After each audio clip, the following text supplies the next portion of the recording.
Hi, എല്ലാവർക്കും പുതിയൊരിലേക്ക് സ്വാഗതം. ഇന്ന് നമ്മൾ ഉണ്ടാക്കാൻ പോകുന്നത് ഒരു മാങ്ങ വെച്ചിട്ടുള്ള ഐറ്റമാണ്. നമ്മൾ മാങ്ങ നല്ല പഴുത്ത മാങ്ങ കിട്ടിയിട്ടുണ്ട്. നമ്മൾ പഴുത്ത മാങ്ങ വെച്ച് ഒരു കൈത്തിയൽ ഉണ്ടാക്കാൻ പോവാണ്. ഈ ചോറച്ചൂടൊക്കെ നല്ലതാണ് ഈ കൈത്തിയല്. നമ്മള് സാധനങ്ങൾ ഇത്രയാണ്. ഉണക്കമുളക്, കറിവേപ്പില, ചെറുള്ളി, ഇത്ര സാധനം വെച്ചിട്ട് നമ്മൾ സിമ്പിൾ ആയിട്ട് കൈത്തിയൽ എങ്ങനെയാണ് ഉണ്ടാക്കുന്നത് നോക്കാം. ഈ വീഡിയോ ഇഷ്ടപ്പെട്ടാൽ ലൈക്ക് ചെയ്യുക, ഷെയർ ചെയ്യുക, സബ്സ്ക്രൈബ് ചെയ്യുക, ബെൽ അമർത്തുക. നമുക്ക് നേരെ വീഡിയോയിലോട്ട് പോകാം.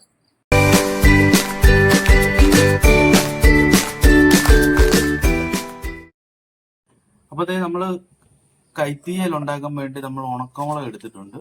ഇത് കണ്ടോ, ചെറുള്ളിയാണ്. ഇത്രയും പെട്ടെന്ന് നമുക്ക് തയ്യാറാക്കാവുന്ന ചൂട് ചോറിനൊക്കെ പറ്റിയ ഒരു സ്പെഷ്യൽ ചമ്മന്തിയാണ്. പിന്നെ നമ്മൾ എടുത്തേക്കുന്നത് പഴുത്ത മാങ്ങയും അല്പം കറിവേപ്പിലയും കൂടെ. ആദ്യം നമുക്ക് ഈ ഉണക്കമുളക് ഉണ്ടല്ലോ, ഉണക്കമുളകും ചെറുള്ളിയും ഒന്ന് നന്നായിട്ട് ചതച്ചെടുക്കണം. എന്നിട്ടാണ് നമ്മൾ ഈ മാങ്ങ ചതച്ചതിനകത്ത് മിക്സ് ചെയ്ത് വെളിച്ചെണ്ണയായിട്ട് ചേർക്കുന്നത് കേട്ടോ. മുളക് നമ്മൾ ചതച്ചെടുക്കുവാണ്.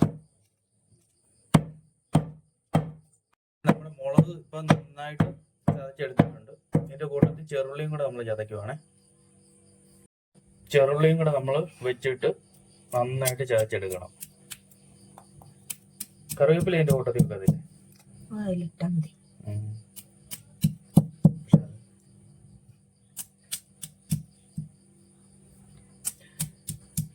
ഇതുണ്ടല്ലോ, നമുക്ക് കറിയൊന്നും ഇല്ലാതിരിക്കുമ്പോ ഉണ്ടല്ലോ പെട്ടെന്ന് ചെയ്യാൻ പറ്റുന്ന ഒരു ഐറ്റം ആണ്. മാങ്ങായും ഉണ്ടെങ്കിൽ നല്ല ടേസ്റ്റ് ആണ്. നല്ല ഇഷ്ടപ്പെടും. ചൂട് ചോറിന്റെ കൂടെ ഇത് പരട്ടി കഴിക്കാൻ സൂപ്പർ ടേസ്റ്റ് ആണ്. ഇപ്പൊ മധുരമൊക്കെ ഇഷ്ടപ്പെടുന്നവർക്ക് വളരെ ഇഷ്ടമാവും. അപ്പൊ നമ്മൾ മുളകും ചെറുള്ളിയും കൂടെ വെച്ച് ചതയ്ക്കുവാണ്. ഇപ്പൊ നമ്മൾ ഉള്ളിയും മുളകും നമ്മൾ ചതച്ചെടുത്തിട്ടുണ്ട്. ഇനി ഇതിനകത്തോട്ട് നമ്മൾ കറിവേപ്പില ഇടുവാണ്.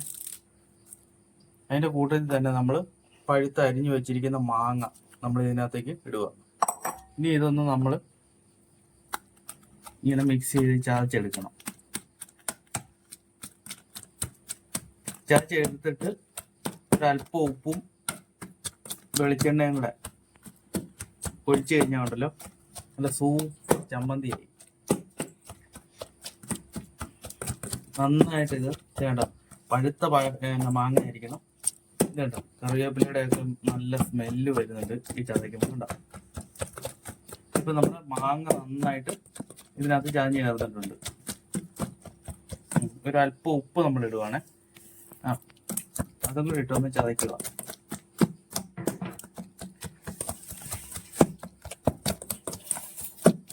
ഇനി ഒരല്പം വെളിച്ചെണ്ണ നമ്മളൊന്ന് ഇട്ട് കൊടുക്കുവാണ്. ഒരല്പം വെളിച്ചെണ്ണ നമ്മൾ ഒഴിക്കുക. അതെ കണ്ടോ, അതെ നമ്മുടെ ചമ്മന്തി കണ്ടോ അടിപൊളിയായിട്ട് റെഡി ആയിട്ടുണ്ട്. ഇതുണ്ടതേ ചൂട് ചോറിന്റെ കൂടെ കഴിക്കാൻ പറ്റിയ ബെസ്റ്റ് കോമ്പിനേഷൻ ആണ്. ഇതുണ്ടതേ നമ്മുടെ അടിപൊളി ചമ്മന്തി ഉണ്ടോ. എല്ലാവരും ഒന്ന് വീട്ടിലൊന്ന് നിന്ന് ട്രൈ ചെയ്ത് നോക്കണം. സിമ്പിളായിട്ട് തയ്യാറാക്കാവുന്ന ഒരു പ്രത്യേക ഡിഷാണ് കേട്ടോ.